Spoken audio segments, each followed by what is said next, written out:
Boy vanished at summer camp in 1979 to 20 years later a camper finds something in the lake. I didn't believe my brother when he first told me about the lake. It was the summer of 1999, and we were both in our 20s.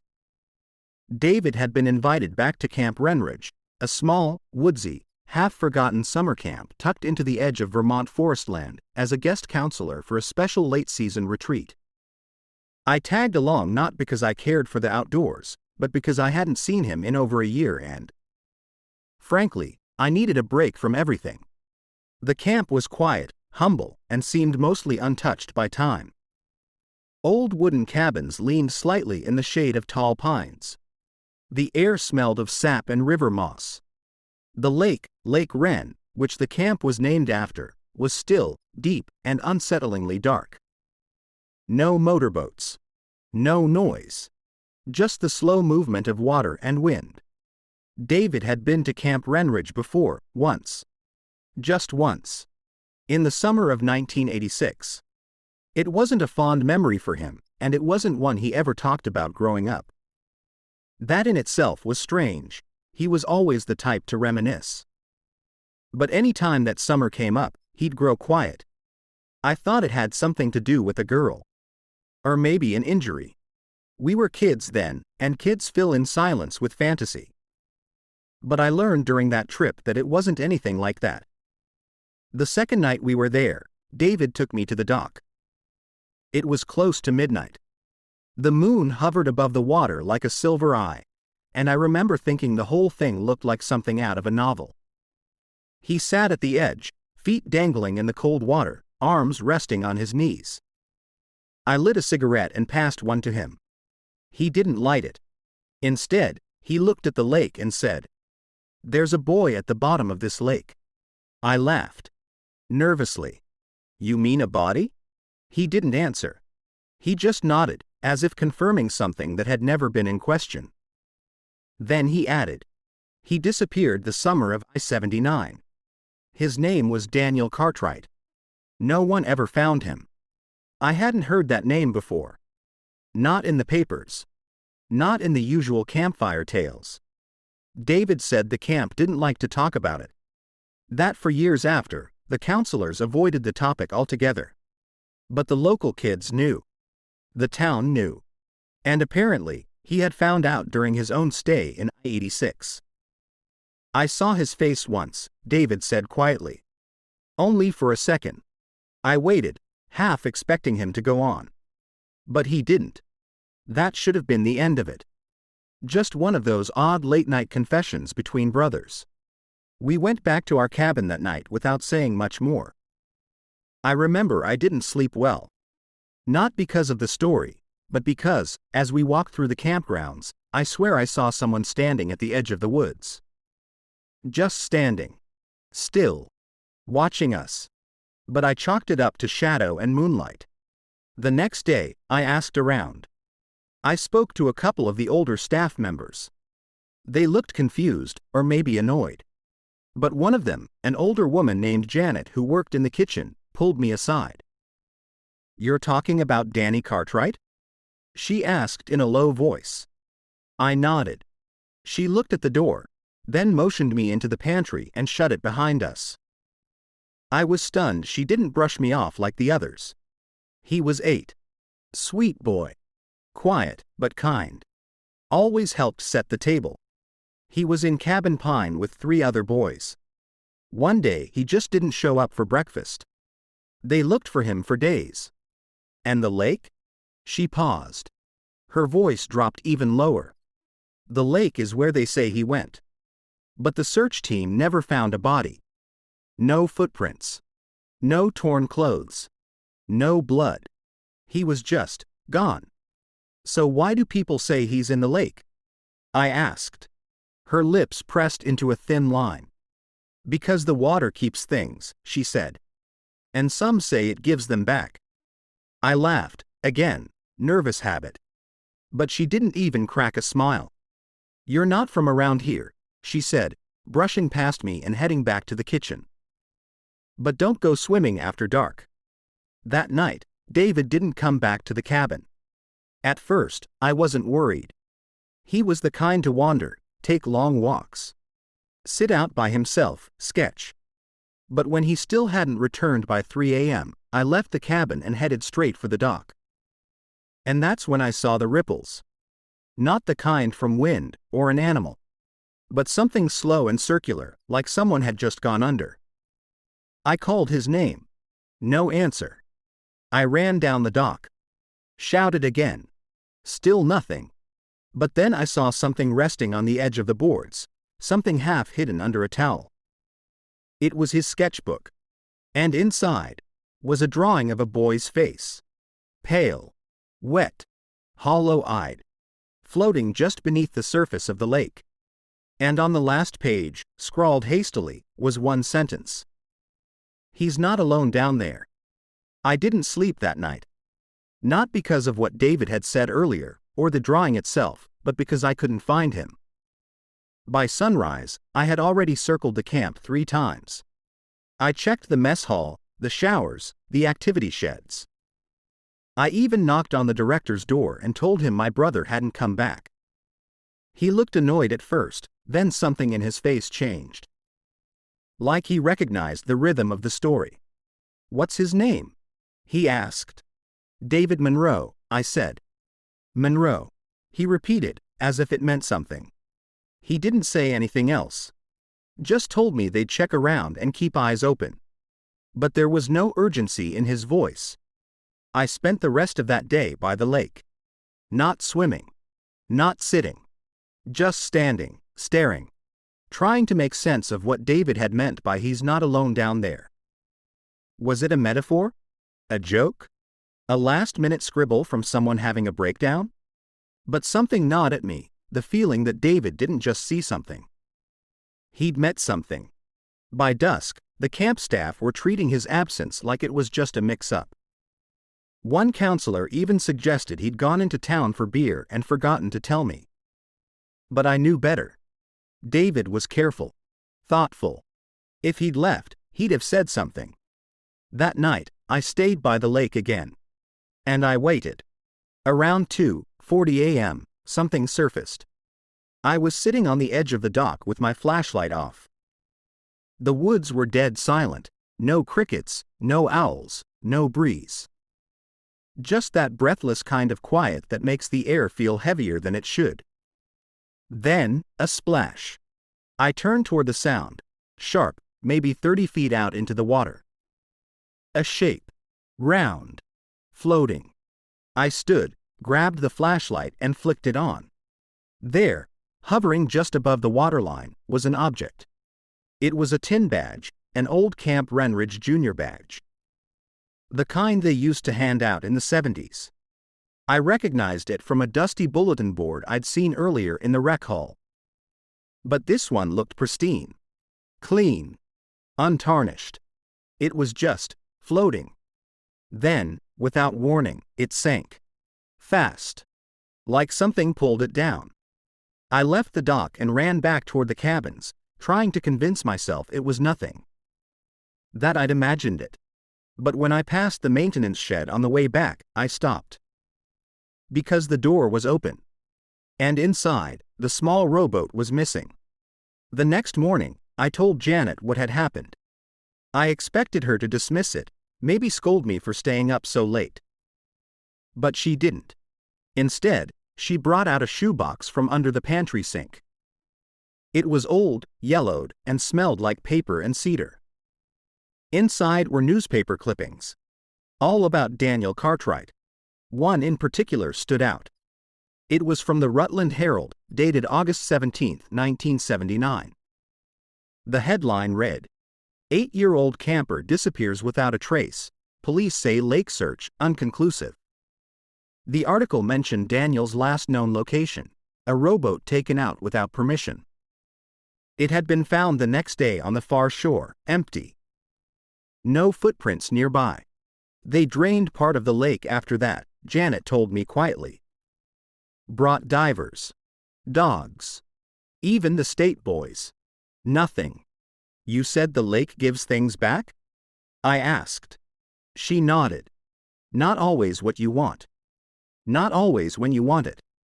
That same afternoon, I took the liberty of asking one of the teenage counselors, a tall kid named Milo, if any campers ever mentioned seeing anything strange near the lake. He was hesitant at first. Then he said something that chilled me. Sometimes the kids say they hear splashing at night.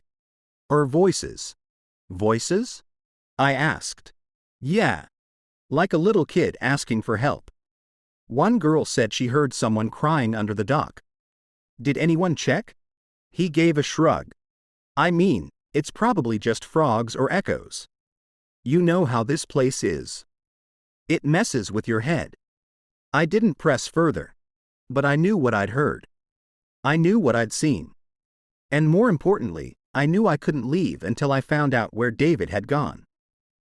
That night, I waited again by the lake. But this time, I brought the rowboat. I didn't tell anyone. I pushed off just past midnight, moving slowly over the still black surface. The oars didn't make much noise. But every stroke felt like it echoed into 100 miles of silence. Roughly 15 minutes in, somewhere near the center, the temperature dropped. Not a breeze. Not weather. Just cold. Sudden cold. Like something had reached up through the bottom of the boat and held it. Then I saw something. In the beam of my flashlight, just under the surface, I spotted what looked like a hand. Not floating. Reaching. I dropped the light. Scrambled back. The boat rocked hard to one side and I nearly tipped it. But when I grabbed the light again and shone it back down, there was nothing there. Except one thing. Something new had floated to the surface. A Polaroid photograph. Water damaged. Curled. But clear enough.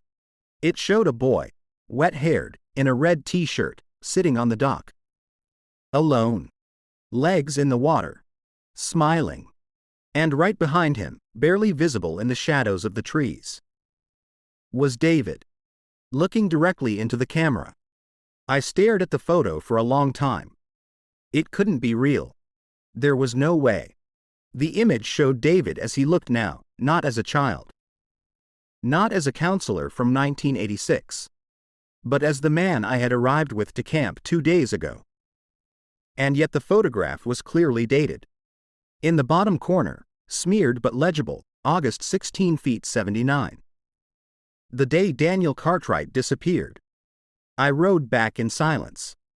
The lake was still, but it felt as if something moved beneath it, following the boat. I didn't look back. Not once.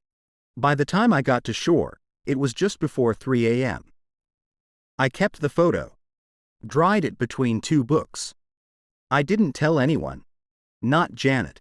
Not Milo. Not the camp director. Not even the one older counselor who'd been kind to me on day 1. I started digging through old camp records the next morning. The Wrenridge activity shed had dusty binders, camper rosters, counselor assignments, incident logs. Most of it was just schedule noise, but tucked into the back of one folder from 1979 was a page that made my blood run cold.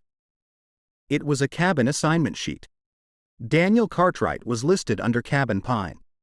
And directly below his name, written in smudged pencil, was David Monroe, my brother. I stared at the name for a long time. David never mentioned being here in 1979. He always said he came in 1986, a one-time thing.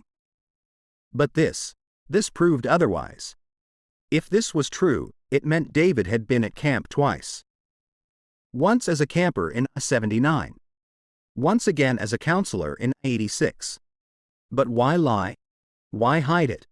My hands were shaking. I copied the page, stuffed it into my notebook and left the shed in a daze. As I stepped into the sunlight, I caught movement out of the corner of my eye. A child, standing alone by the tree line near the archery range. At first, I thought he was a real camper. But as I moved toward him, something felt off. He was wearing a red shirt. And it looked identical to the one in the photograph. I called out. He turned and bolted into the trees. I chased him. For maybe 40 seconds. Through thick woods. Over brambles. I could hear him, running fast, just ahead. But every time I caught a glimpse of red, it disappeared behind another tree. Then the sound stopped. I came out into a small clearing. Empty. No footprints. No rustling. No red shirt. Only the faint echo of a splash in the distance. When I got back to camp, I went straight to the archives again. This time, looking for photos, staff shots, group pictures, anything from 1979. I found a bundle of year-end prints tucked behind a roll of maps. I flipped through one after the other. Campers standing in rows. Counselors in wide smiles. Kids playing capture the flag. I was almost ready to give up until I reached a photo labeled Cabin Pine, July 1979. There were 5 boys in the photo. One of them was Daniel Cartwright. I recognized him instantly from the clippings. His red shirt. His small frame. Next to him, arms crossed awkwardly, was a boy who looked just like David. But he wasn't labeled as David. The name underneath read Ben Monroe. That's when I remembered something. David had a twin brother, Ben. He died when they were kids. Drowned, supposedly. I only remembered it because of an old photo in our parents' attic. 2 boys in matching coats, one smiling, one not. David never talked about it. My parents even less. But now? Now I wasn't sure who had died. Or if either had. Because the boy in the photo, the one listed as Ben, looked exactly like the man I came to camp with 2 days ago. The implications made my skin crawl. What if the man I called my brother wasn't? What if David had never left that lake? I went back to the dock that night. Sat for hours. Watching the lake like it might explain itself. I had the photo with me. The sketchbook. The cabin list. I didn't know what I was hoping for. But just after 2 a.m., the water shifted. Not rippled, shifted. Like something large turned beneath it. And then, silence again. Until a low sound rose from the trees behind me. A voice. Childlike. Hollow. It said, "He's still cold." I turned. Shone the light into the woods. Nothing. And then, a shape darted across the path, just behind the trees. I ran after it, heart in my throat, flashlight bouncing wildly. After maybe 10 seconds, I reached the edge of the counselor's quarters. And there, propped against the wall, was David's duffel bag. Still zipped. Still untouched. I opened it with shaking hands. Inside, clothes. Shoes. A packet of gum. His book. His flashlight. And taped to the inner flap was a child's drawing. A crayon sketch. Water stained and smudged. 2 boys. Holding hands. One labeled D. The other, B. In the lake below them, dark scribbles formed what looked like a face. Faint. Pale. Smiling. The drawing haunted me. I held it in my hands for maybe 15 minutes, just standing there like an idiot in the dark. The childlike lines were simple, crude even, but the expression on the face under the lake, it wasn't a child's expression. It was calm. Knowing. Like it was waiting. And then I noticed something else. The boy labeled D was colored with black hair. The boy labeled B with light brown. David had black hair. Always had. I remembered that much. I remembered brushing it back when we were kids, when he had fevers. Ben's hair, I wasn't sure. I couldn't recall. But my stomach twisted with a thought I couldn't shake. What if the brother I knew wasn't the one who came home? What if the boy that drowned came back? And if that was true, what happened to the real David? I spent the next morning avoiding everyone. I didn't go to breakfast. I didn't join the campfire prep. I didn't answer when Milo knocked. I sat in the back of the staff supply shed, sorting through boxes like some obsessed archivist. And that's when I found it. An old VHS tape. And labeled covered in dust, tucked in a box labeled Media 1980-85. I slipped it into my backpack and waited until nightfall, when the counselor lounge emptied out. I found the old TV with the built-in VCR, one of those wood-paneled beasts with manual dials, and pressed play. The footage was grainy. No sound. Just images of camp activities. Arts and crafts. Kids laughing. Counselors posing. It was surprisingly wholesome until the very end. The last 2 minutes were different. The camera was shaky. It moved quickly through the woods, toward the lake. It was dusk, the light was dying fast. The camera operator, probably a staff member, was panting as he ran. You could hear faint voices, though no dialogue could be made out. Then the camera stopped short behind a tree. And in the clearing beyond, 2 boys. Standing at the edge of the lake. They looked identical. Same frame. Same height. Same clothes. Twins. One of them was crying. The other stood very still. Then, a motion. The still one reached forward and pushed the crying one. Hard. Into the water. There was no splash sound. The tape was silent, but you could see the surface break. The boy thrashed for a second. Reached up. Then went under. The remaining boy stared at the water. Waited. Then turned, walked away slowly, and smiled directly at the camera. And the screen went black. I sat frozen. I rewound the last 20 seconds. Watched it again. The face in the final frame, it was unmistakable. It was David. But not as a man. As a boy. That night. I didn't sleep. I locked my cabin door. I kept the lights on. And I kept the tape with me. The next morning, I made a decision. I needed to go into town. Find someone, anyone, who remembered the Cartwright case. Or the Monroe twins. Or anything that could help me understand what I'd just seen. I hiked out along the service road toward the nearby general store, 10 miles out. It took 2 hours. When I got there, I found a payphone and started dialing every Cartwright listed in the county directory. I struck out 5 times. But on the 6th, someone picked up. "Mrs. Cartwright?" I asked. "Yes." A thin voice. Suspicious. Tired. "My name is Eric Monroe. I think I found something that might belong to your son." There was a pause. A long one. Then, quietly, "Is this about the lake?" I told her yes. She agreed to meet me the next morning at a diner 20 minutes south. When she arrived, I didn't expect what I saw. She wasn't fragile. She wasn't teary. She was sharp, focused. Her eyes scanned me like she was reading the inside of my skull. I laid out everything: the sketchbook, the photo, the VHS, the counselor list.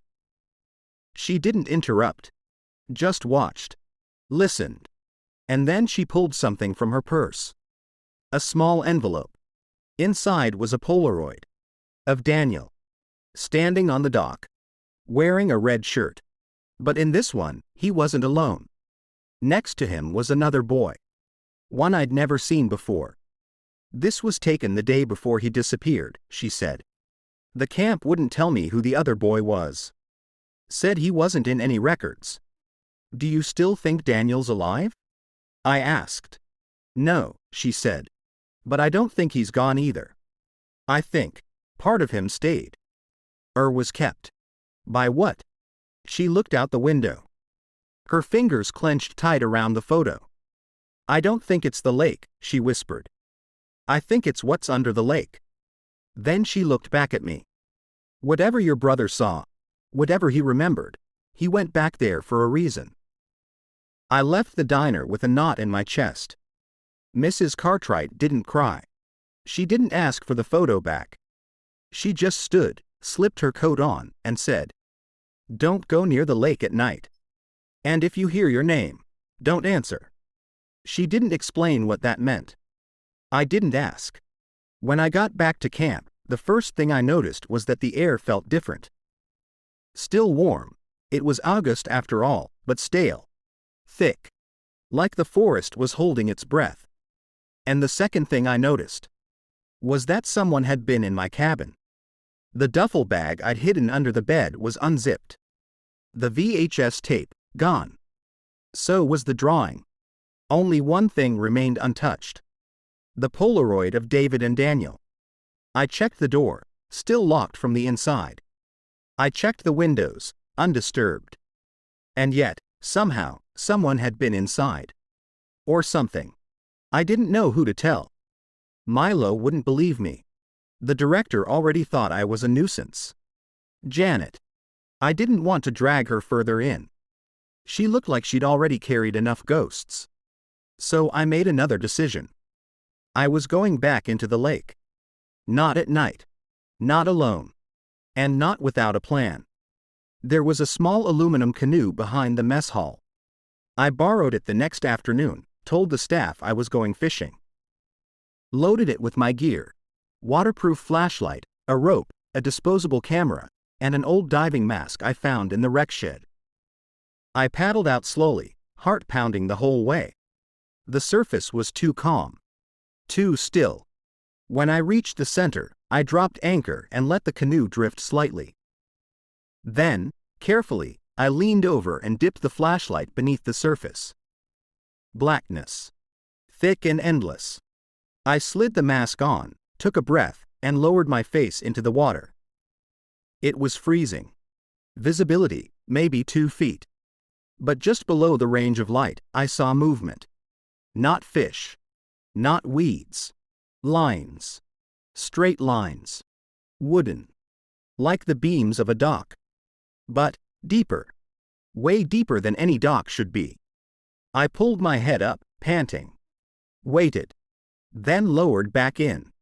The structure was still there. It looked like an old platform, submerged. And tied to it, barely visible in the murk, was what looked like a rope. I didn't go deeper. I couldn't. But I took 3 photos with the disposable camera. They flashed bright, momentarily lighting up the darkness, and I thought I saw something beyond the platform. A shape. A body? No. No, that wasn't possible. I hauled myself back into the canoe and sat there for 10 minutes, shaking. Not from cold. From the feeling that something had seen me. Back on land, I developed the photos in town that same night. The drugstore technician raised an eyebrow when he handed them to me. Weird shadows, he said.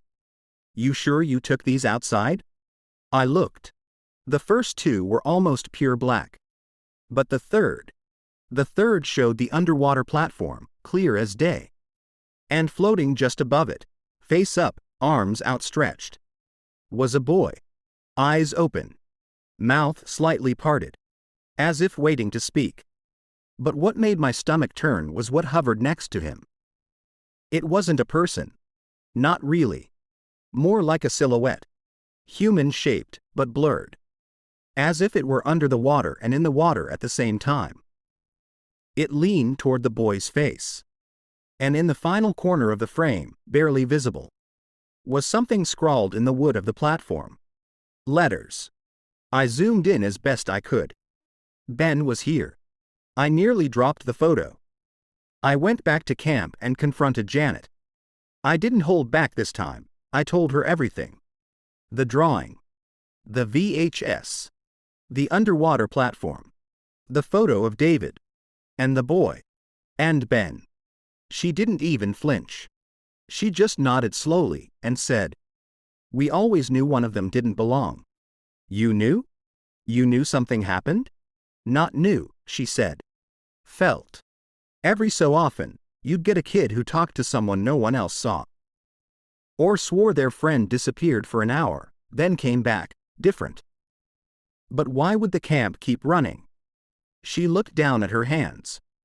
"Because it's not the camp. It's the lake." "What is the lake, Janet?" She hesitated. Then, in a whisper, "A memory. A mirror. A grave. I don't know. But sometimes it wants something. And sometimes it gives something back." I sat in silence. Then asked the question that had been growing inside me since day one. Was David ever here in 1986? She looked away. Not officially. But someone using that name showed up.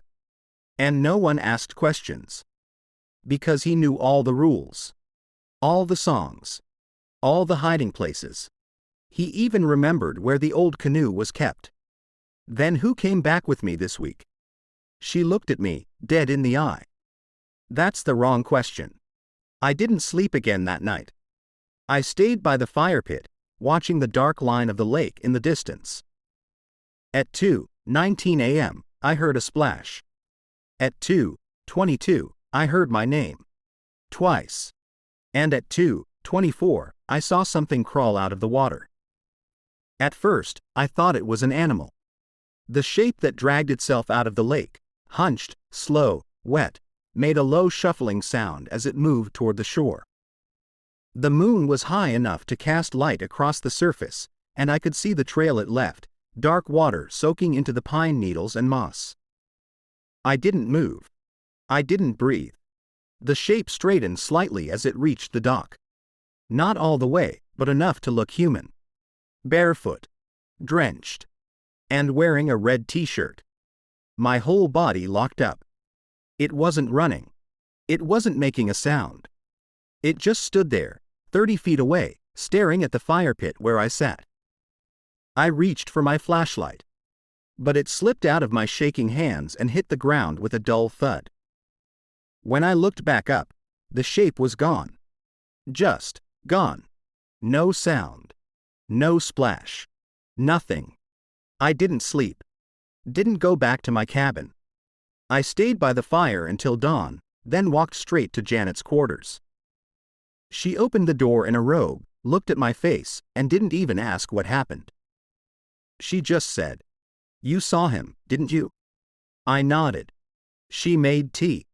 Sat with me at her tiny kitchen table. Said nothing for almost 5 minutes. Then she spoke. Back in I-79, after Daniel disappeared, there was talk. A couple of boys in other cabins swore he wasn't gone. That they'd seen him walking near the lake after curfew. But when they'd try to talk to him, he'd vanish. They thought he was a ghost? No, she said. That was the thing. They said he wasn't scary. Just wrong. Like he wasn't really there. And the other Monroe twin? She sipped her tea. Didn't answer directly. One of the counselors found a journal once. Belonged to a kid in Cabin Pine. There were drawings. Of the lake. Of someone smiling under it. And on the last page, it said, "One of us stayed." One of us lied. Which one stayed? I asked.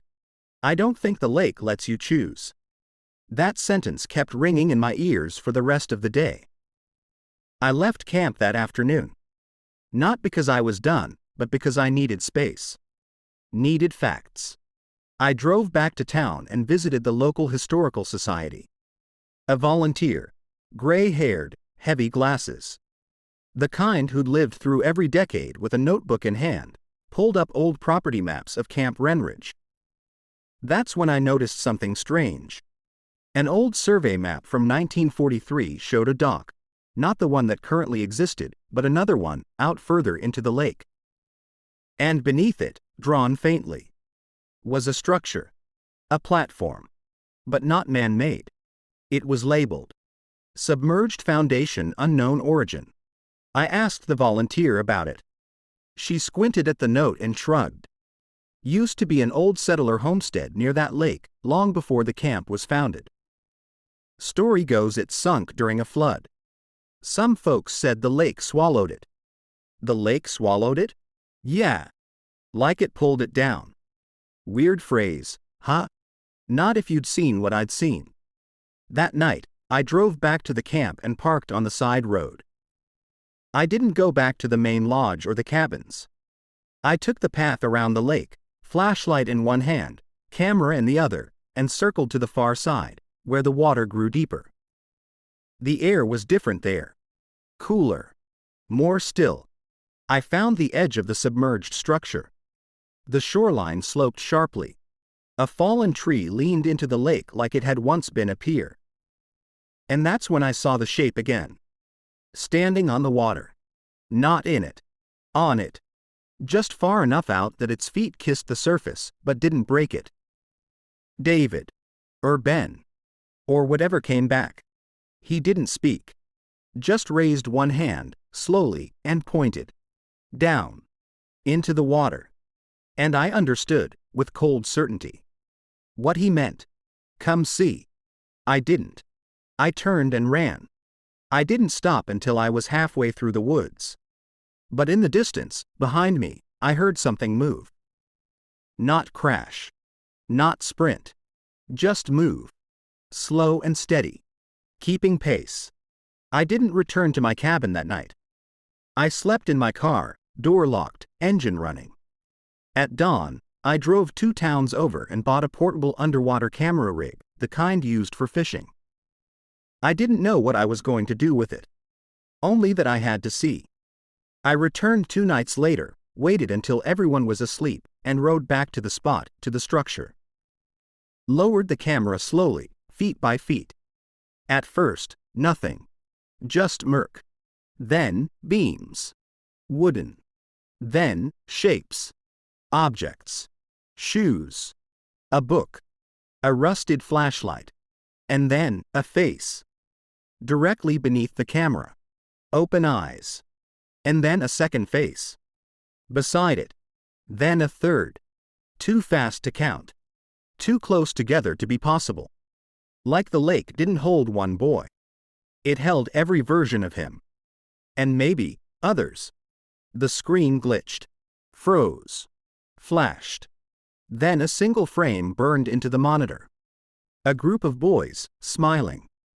And behind them, standing in the water, just beyond the trees, was me. I stared at the screen. At myself, standing in the background of a frame that was supposedly recorded 20 feet underwater. Not just a vague shape. Not just a blurry outline. Me. Down to the jacket I was wearing that night. My face.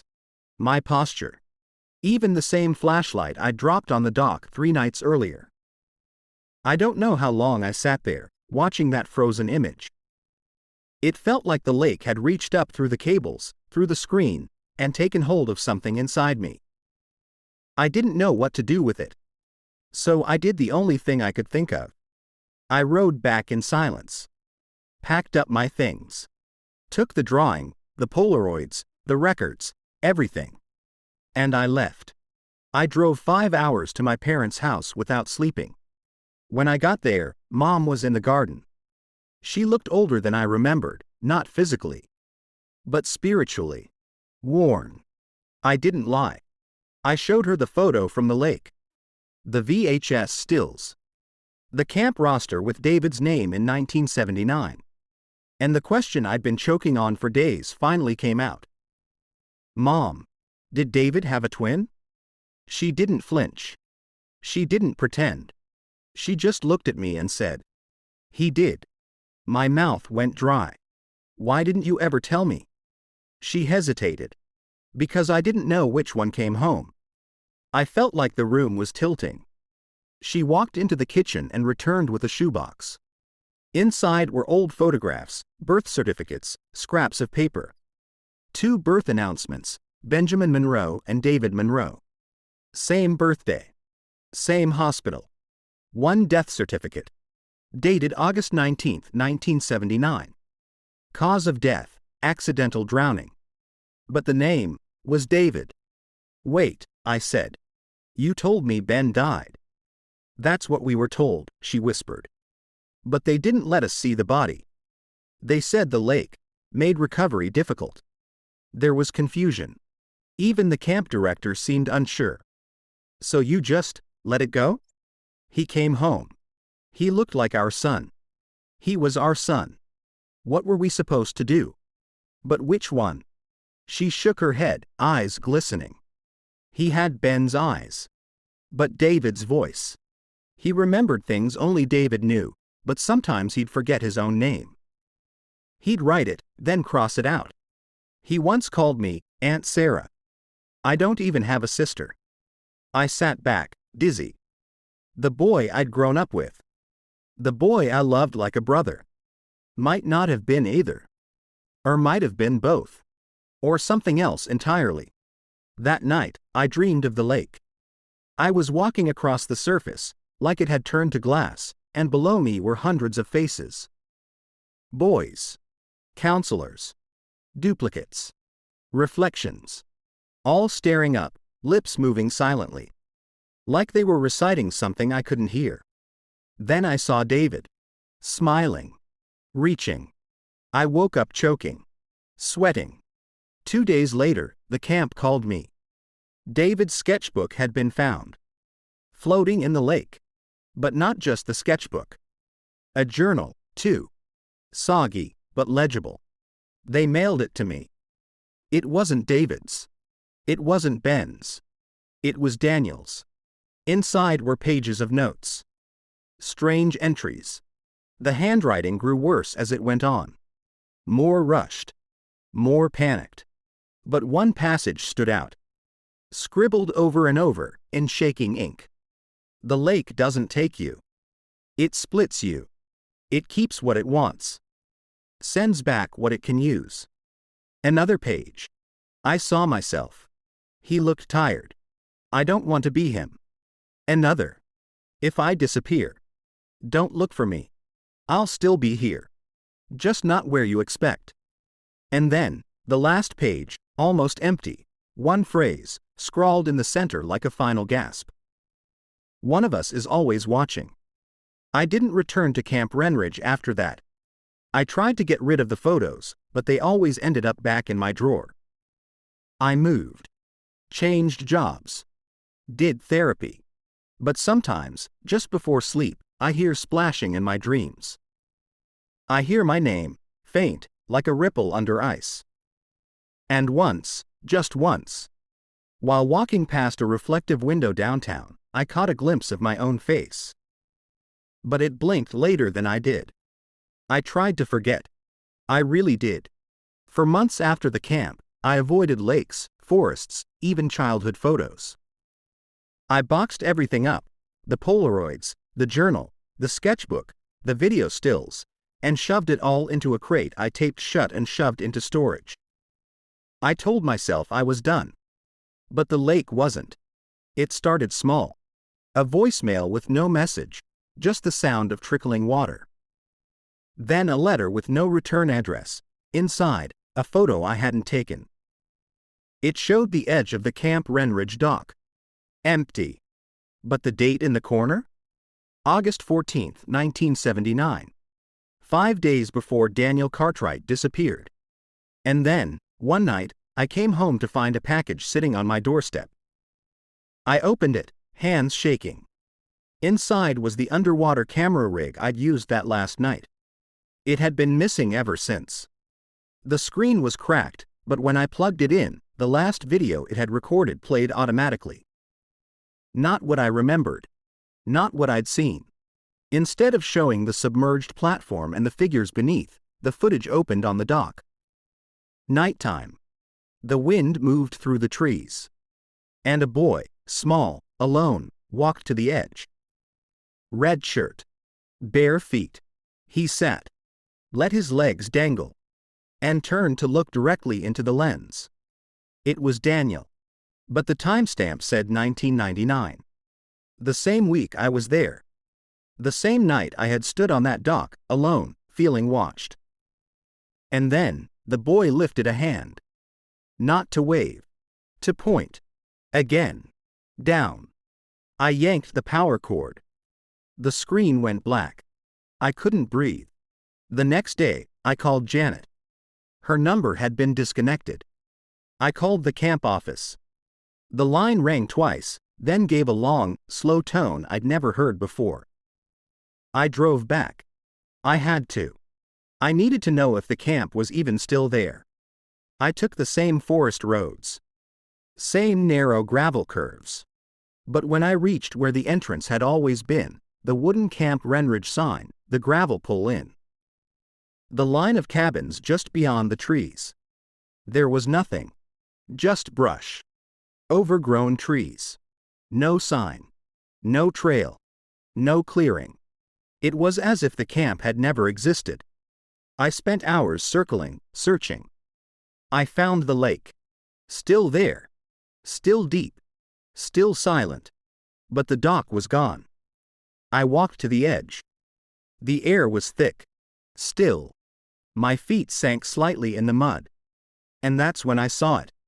Floating near the shoreline, caught in a web of cattails. The sketchbook. David's.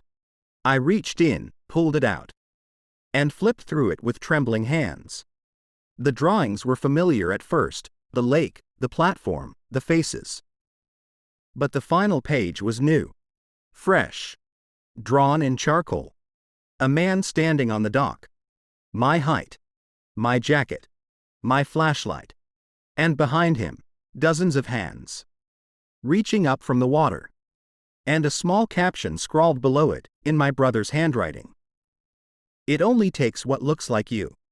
After that day, things stopped making sense. I asked local townships about Camp Renridge. No records. I pulled old state archives. No land use listed under that name.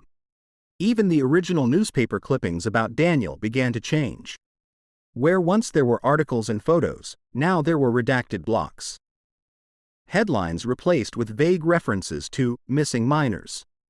The Cartwright name never showed up again. But I knew what I'd seen. I knew who I'd grown up with. And I knew he hadn't been the same since that summer in 1979. Only one thing was left to do.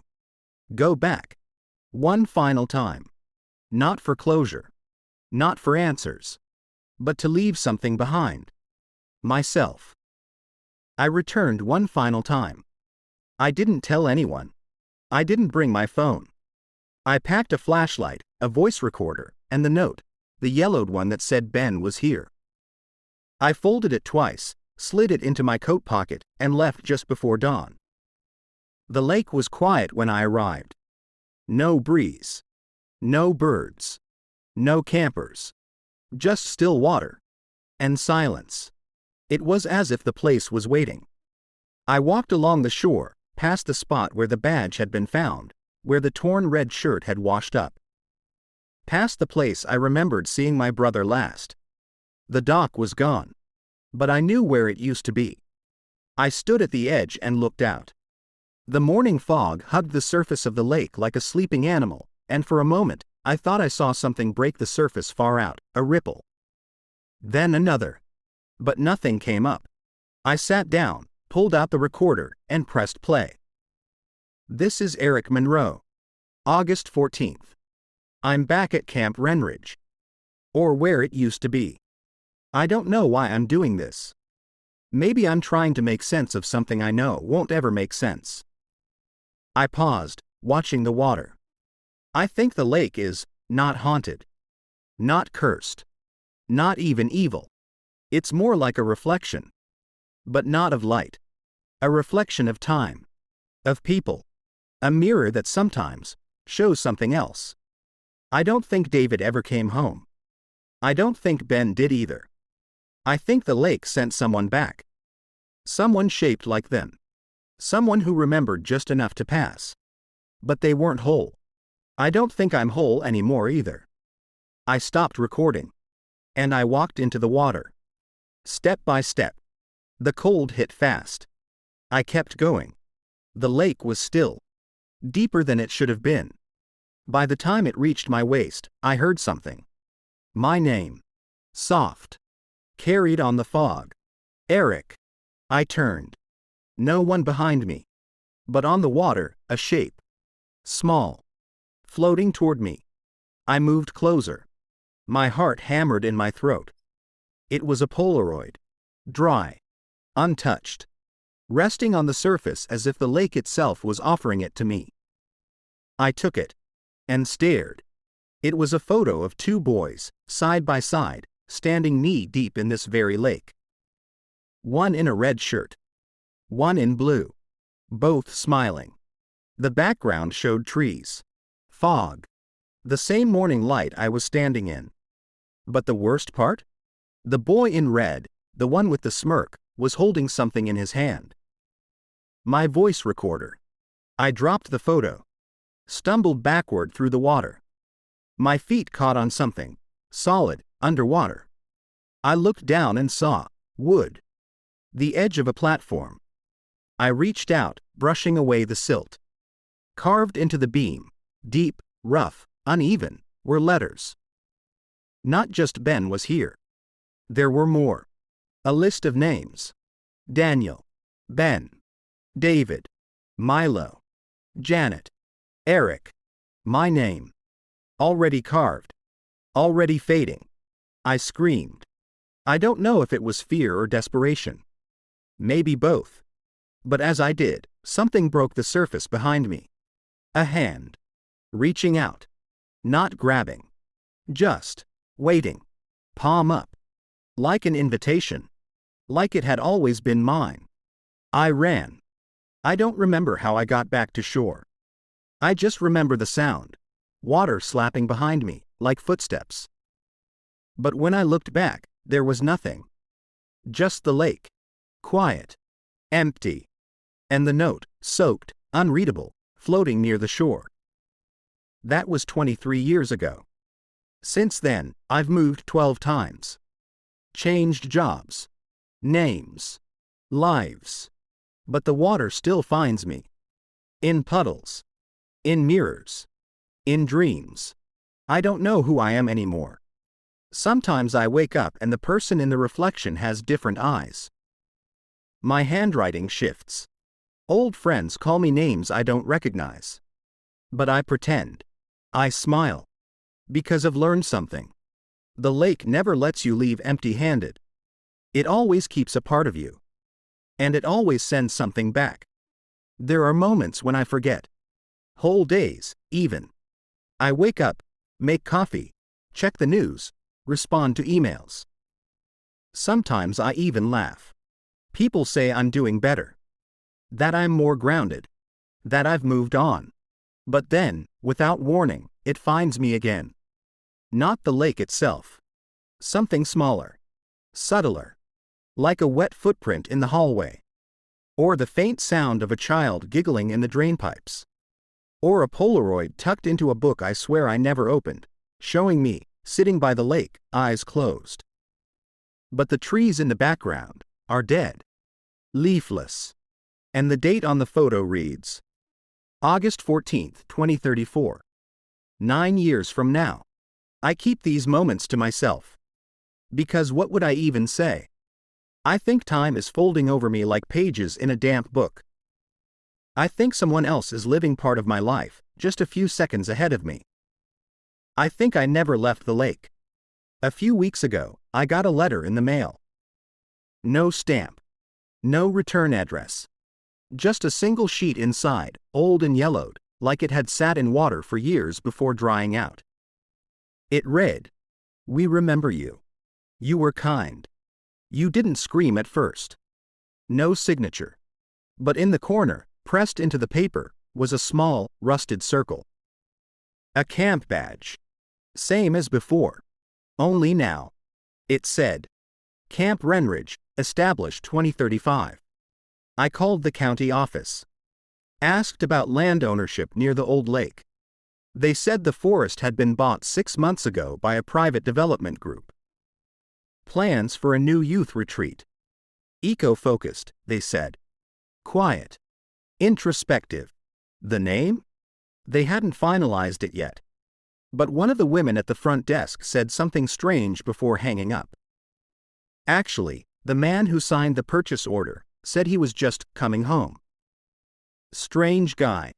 Said he used to work there as a counselor in the 80s. I asked for a name. She hesitated. Then read it aloud from the file. David Monroe. I didn't sleep that night. I didn't eat the next day. I packed a bag.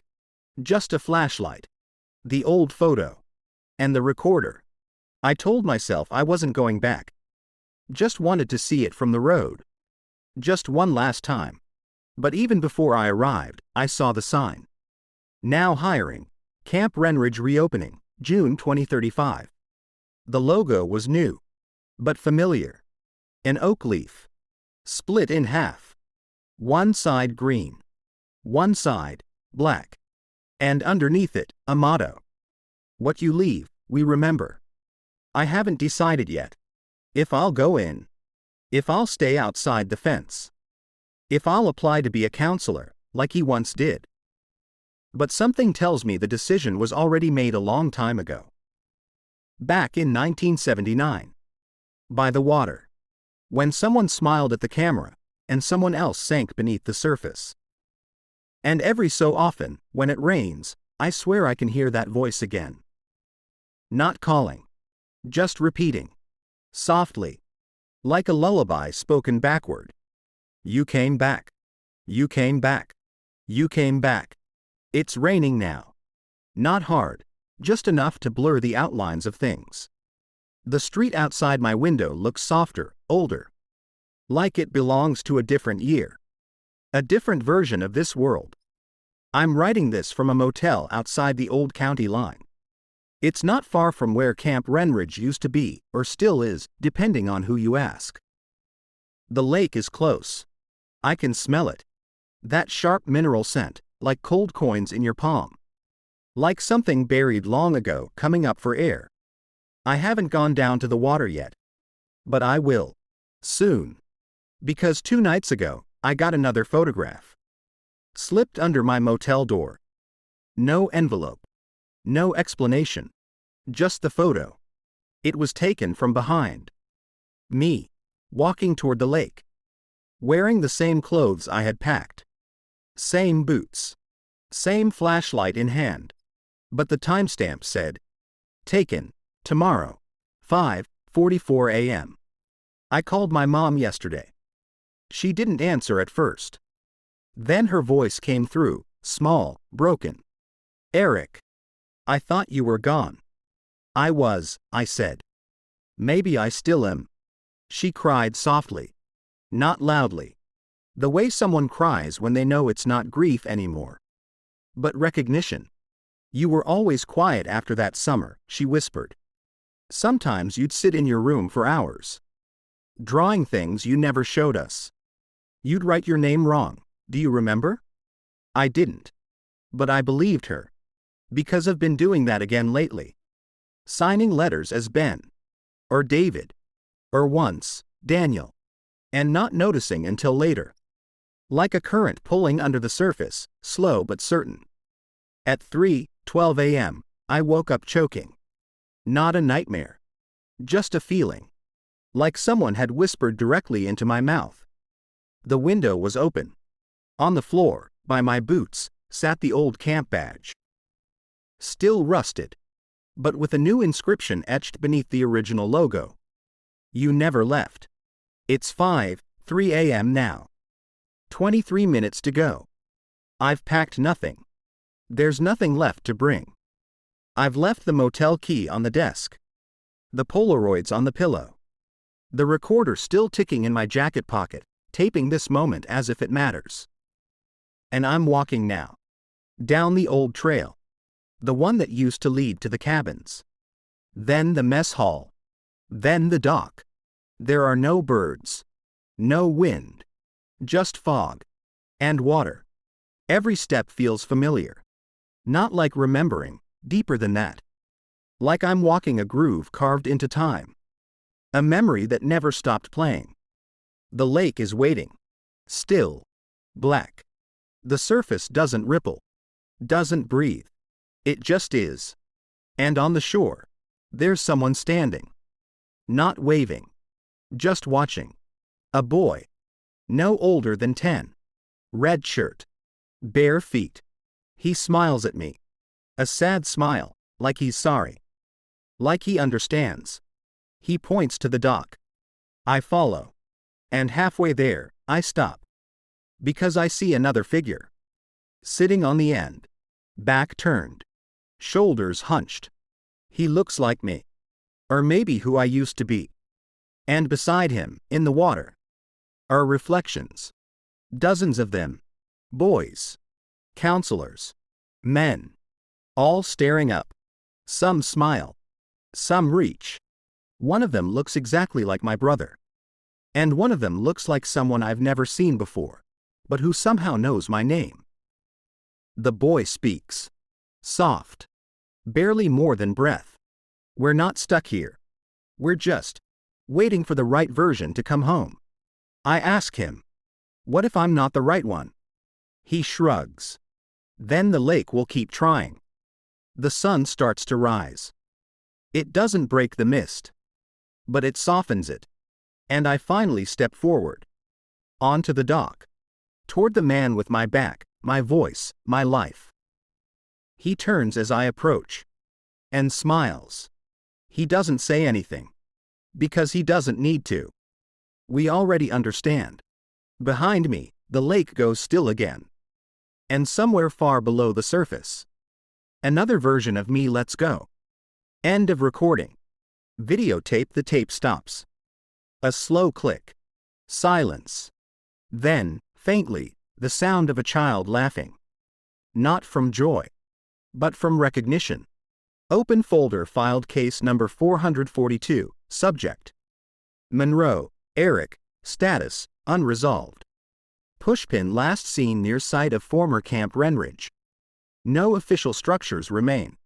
Access now restricted by private ownership. Page facing up. Personal items recovered. 1 flashlight, non-functional. 1 sketchbook. Contents illegible due to water damage. And a badge labeled Camp WRENRIDGES. 2035. Mantelpiece clock. Final known words recorded. We're just waiting for the right version to come home.